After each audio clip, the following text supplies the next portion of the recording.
நமச்சிவாய சிவாய நம. அனைத்து தமிழ் உள்ளங்களுக்கும் கனிவான வணக்கங்கள்.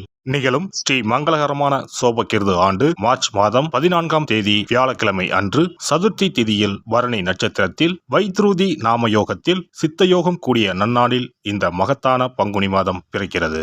பிறக்கும் இந்த பங்குனி மாதத்தின் கிரக நிலைகளை பார்க்கும்போது மேசத்தில் குரு பகவானுடன் இணைகிறார் சந்திர பகவான். கன்னி ராசியில் கேது பகவானும் மகர ராசியில் செவ்வாய் பகவானும் உள்ளனர். சூரிய பகவான் புதன் பகவான் ராகு பகவான் மீன ராசியில் சஞ்சாரம் செய்கின்றனர். கும்பராசியில் சனி பகவானுடன் சுக்கிரன் உள்ளார். இம்மாத கிரக பெயர்ச்சி என எடுத்துக்கொண்டால் செவ்வாய் பகவான் மகரத்தில் இருந்து கும்பராசிக்கு பெயர்ச்சி அடைகிறார். சுக்கிர பகவான் கும்பத்தில் இருந்து மீனராசிக்கு பெயர்ச்சி அடைகிறார். சந்திர பகவானை பொறுத்தவரை மேசத்தில் ஆரம்பித்து 2.25 நாட்கள் வீதம் 12 ராசிகளை கடந்து ரிஷபத்தில் அமர்ந்து பலன்களை தரப்போகிறார். இம்மாத சிறப்பாக குரு பகவான் நீச நிலையில் இருந்து வக்ர நிலைக்கு மாறுகிறார். இதன் காரணமாக உச்ச பலன்களை அள்ளித் தரப்போகிறார் குரு பகவான். இந்த கிரக அமைப்பினால் உங்கள் வாழ்வில் ஏற்படக்கூடிய சுப மற்றும் அசுப பலன்கள் என்ன என்பதனையும், அசுப பலன் ஏற்படுமாயின் ராசிக்காரர்கள் செய்ய வேண்டிய பரிகாரம் என்ன, வழிபட வேண்டிய தெய்வம், வழிபடும் முறை என்ன என்பதனை பற்றி விரிவாக காண்போம்.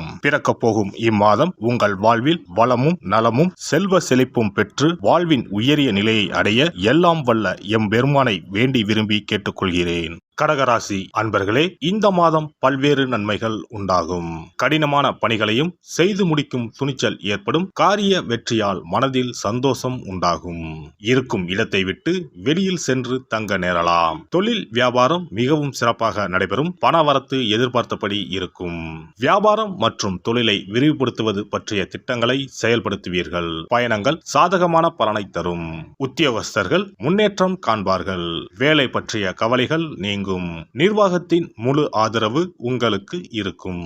குடும்பத்தில் ஏதாவது ஒரு விஷயம் தொடர்பாக வாக்குவாதம் ஏற்படும். கணவன் மனைவி அனுசரித்து செல்வது நல்லது. நண்பர்கள் உறவினர்களுடன் மனஸ்தாபம் உண்டாகலாம். எச்சரிக்கையாக இருப்பது நல்லது. பெண்களுக்கு எந்த ஒரு காரியத்தையும் செய்து முடிக்க கூடுதல் நேரம் உழைக்க வேண்டி இருக்கும். பணவரத்து எதிர்பார்த்தபடி இருக்கும். வாக்குவாதங்களை தவிர்ப்பது நல்லது. மாணவர்கள் மற்றவர்களை அனுசரித்து செல்வது நன்மை தரும். விளையாட்டுகளில் கவனம் செலுத்துவதுடன் கல்வியிலும் கூடுதல் கவனம் நன்மை தரும். கலைத்துறையினர் மிகவும் மகிழ்ச்சியாகவும் ஆர்வமாகவும் காணப்படுவீர்கள். வெற்றிகள் நிறைய கிடைக்கும். தூர தேச பயணம் மேற்கொள்வீர்கள். அரசியல்வாதிகளை பொறுத்தவரை வாக்கு கொடுக்கும் போது கவனமாக இருக்கவும். தேவையில்லாத இடங்களில் நிறைய பேச வேண்டாம். கவனமாக இருக்கவும். நட்சத்திர பலன்கள் புனர்பூசம் 4ஆம் பாதம். இந்த மாதம் எதிலும் வேகமாக செயலாற்ற வேண்டும் என்ற எண்ணம் தோன்றும். குடும்பத்தில் கணவன் மனைவிக்கு இடையே இருந்த மனஸ்தாபங்கள் நீங்கி ஒற்றுமை உண்டாகும். பிள்ளைகள் நீங்கள் சொல்வதை கேட்டு நடப்பது மன திருப்தியை தரும். பூசம் நட்சத்திரம். இந்த மாதம் உங்களது ஆலோசனை கேட்டு குடும்பத்தில் இருப்பவர்கள் செயல்படுவார்கள். ஆன்மீக நாட்டம் உண்டாகும். வீண் அலைச்சல் ஏற்படலாம். மாணவர்களுக்கு தொழில்நுட்ப கல்வியில் ஆர்வம் உண்டாகும். புதிய வகுப்புகளில் சேர முயற்சிகளை மேற்கொள்வீர்கள். ஆயுள்யம் நட்சத்திரம். இந்த மாதம் சுப காரியங்களில் கலந்து கொள்ள நேரலாம். காரிய வெற்றி உண்டாகும். இழுபறியாக இருந்தவை சாதகமாக முடியக்கூடும். தேவையற்ற கவலைகள் நீங்கும். உங்களை பற்றி விமர்சனம் செய்து வந்தவர்கள் அதனை விட்டு விலகி விடுவார்கள். சரஸ்வதி தேவியை பூஜித்து வர காரியங்களில் வெற்றி உண்டாகும். கல்வியில் முன்னேற்றம் காணப்படும். அதிர்ஷ்ட கிழமைகள் ஞாயிறு மற்றும் புதன். அதிர்ஷ்ட தினங்கள் பங்குனி 17 மற்றும் 18. சிறப்பு பரிகாரம். வாரந்தோறும் செவ்வாய்க்கிழமை அன்று வீட்டில் உள்ள முருகப்பெருமான் படத்தினை துடைத்து சந்தனம் குங்குமம் பொட்டு வைத்து சிகப்பு அரளிப்பூ கொண்டு அலங்காரம் செய்யுங்கள். ஒரு கண்ணாடி டம்ளரில் தண்ணீர் ஊற்றி ஒரு எலுமிச்சை பழம் சிறு வெட்டிவேர் போட்டு முருகன் படத்திற்கு முன் வைத்து விடுங்கள். ஒரு மா இலை எடுத்து காம்பு பகுதி முருகப்பெருமானை பார்த்தவாறு வையுங்கள். அகல் விளக்கில் நெய் தீபம் ஏற்றி மா இலையின் மீது வைக்க வேண்டும். தீபச்சுடர் முருகப்பெருமானை பார்க்கும் வண்ணம் இருக்க வேண்டும். கண்களை மூடி முருகப்பெருமானை மனமாற வேண்டி உங்கள் வேண்டுதல்களை வையுங்கள். பூஜை முடிந்த பிறகு அடுத்த நாள் டம்ளரில் உள்ள எலுமிச்சை பழத்தை உங்கள் வீட்டை சுற்றி திருஷ்டி கழித்து போட்டு விடுங்கள். 6 வாரங்கள் வரை இந்த வெட்டிவேரை மாற்ற தேவையில்லை. இவ்வாறு செய்து வழிபட்டு வர குடும்பத்தில் உள்ள எப்படிப்பட்ட கஷ்டமாக இருந்தாலும் அந்த கஷ்டத்திற்கு தீர்வு கிடைக்கும். நம்பிக்கை இல்லாமல் எந்த ஒரு வழிபாடும் செய்யக்கூடாது. நம்பிக்கையோடு செய்யும் பட்சத்தில் கைமேல் பலன் கிடைக்கும். இனி பங்குனி மாத சிறப்புகளும் வழிபாட்டின் பலன்களும் என்ன என்பதனை பற்றி காண்போம். பங்குனி மாதம் என்பது வழிபாட்டுக்கு உரிய மாதம். பங்குனி மாதம் வணங்குவதற்கும் பூஜைக்கும் உரிய மாதமாகும். ஒவ்வொரு மாதத்திலும் ஒவ்வொரு நட்சத்திரத்திற்கு முக்கியத்துவம் கொடுத்து விழாக்கள் நடத்துவது வழக்கம். ஆனால் பங்குனி உத்திர நட்சத்திரத்திற்கு மற்ற நட்சத்திரங்களை விட அதிக மகத்துவம் உண்டு. தெய்வ திருமணங்கள் அதிகம் நடைபெற்ற மாதம் பங்குனி மாதம். மாதங்களில் 12வது மாதம் பங்குனி, நட்சத்திரங்களில் 12வது நட்சத்திரம் உத்திரம். 12வது மாதமான பங்குனியும் 12வது நட்சத்திரமான உத்திரமும் இணையும் புனித நாள் பங்குனி உத்திரம் என்று கொண்டாடப்படுகிறது. எனவே பங்குனி மாத உத்திரத்தின் சிறப்புகள் அதிகம். பங்குனி உத்திர நாளில் அனைத்து ஆலயங்களிலும் சிறப்பு வழிபாடுகள் நடைபெறும்.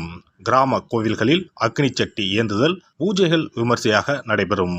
எண்ணற்ற ஆலயங்களில் சுவாமி அம்பாள் திருக்கல்யாணம் நடைபெறும். சிலருக்கு கைகூடாமல் திருமணம் தள்ளி போனால் பங்குனி உத்திர நாளில் விரதம் இருந்து இறைவனை வழிபட்டால் வெகு சீக்கிரம் திருமணம் கைகூடும் என்பது ஐதீகம். அதோடு காதலிப்போர் மனதுக்கு பிடித்தவரை கரம் பிடிக்கவும் பங்குனி உத்திர விரதம் இருப்பது மிகுந்த பலனை கொடுக்கும். பங்குனி உத்திரம் கல்யாண விரதம் என்றும் அழைக்கப்படுகிறது. 8 வகையான மகா விரதங்களில் கல்யாண விரதமும் ஒன்று. ஆகவே இந்த நாளில் திருமணம் ஆகாத இளையோர் விரதம் இருந்து தமக்கு நல்ல வரன்கள் கிடைக்க வேண்டும் என்று சிவபெருமானையும் பார்வதி தேவியாரையும் வேண்டுவது நல்ல பலன்களை பெற்றுத்தரும். இத்தினத்தில் மேற்கொள்ளும் விரதம் மிகவும் விசேஷமானது. நீண்ட நாள் ஒற்றுமையுடன் வாழ விரும்பும் தம்பதியர் விரதம் இருந்து சிவனுக்கும் சிவ பார்வதிக்கும் அபிஷேகம் செய்வார்கள். இந்த விரதத்தை முருகனை வேண்டியும் செய்யலாம். அதோடு அன்னதானம், வஸ்திரதானம் செய்வதும் சிறப்பானது. ஜாதக தோஷத்தால் திருமணம் தடைப்பட்டவர்கள் வழிபாடு மேற்கொள்ளவும் சிறந்த நாள் இதுவாகும். செவ்வாய் தோஷம் காரணமாக திருமண தடைகளை சந்திப்பவர்களுக்கு பங்குனி உத்திரத்தன்று முருகனை மனமுருகி வணங்கினால் திருமண தடைகள் நீங்கி திருமணம் சுபமாக முடியும். குழந்தை பேரில்லாமல் தவிப்பவர்கள் பங்குனி மாத விரதம் இருந்து அம்மன் கோவில்களுக்கு சென்று வழிபட அந்த அம்மனின் அனுக்கிரகத்தால் நிச்சயம் புத்திர பாக்கியம் கிடைக்கும். தொழில் மற்றும் வியாபாரங்களில் ஈடுபடுபவர்கள் தமிழ் வருடத்தின் கடைசி மாதமான பங்குனி மாத தினத்தில் திருஷ்டி பூசணிக்காய் வாங்கி உங்கள் வியாபார இடங்களை திருஷ்டி கழித்து அதற்குரிய நேரத்தில் உடைக்க வேண்டும். இப்படி செய்வதால் உங்களுக்கு இந்த ஆண்டு ஏற்பட்ட தோஷங்கள் அனைத்தும் நீங்கும். பங்குனி உத்திர நன்னாளில் நம்மால் முடிந்த அன்னதானங்களை செய்வது மிகுந்த புண்ணியம் தரும். எலுமிச்சை சாதம் அல்லது தயிர் சாதம் அல்லது சர்க்கரை பொங்கல் என அன்னதானம் செய்யலாம். அதேபோல் நம்மால் முடிந்த அளவுக்கு மஞ்சள், சரடு, குங்குமம், கண்ணாடி என மங்கள பொருட்களை பெண்களுக்கு வழங்குவது விசேஷ பலன்களை கொடுக்கும். முருகப்பெருமான் நமக்கு இதுவரை இருந்த காரிய தடைகள் அனைத்தையும் களைந்து நமக்கு நல்வழி காட்டி அருளுவார். பங்குனி மாதத்தில் அனைத்து நாட்களிலும் கோவிலுக்கு சென்று வருவது மிக்க பலனை தரும். மேலும் செல்வ செழிப்புடன் வாழ்வதற்கு உதவும்.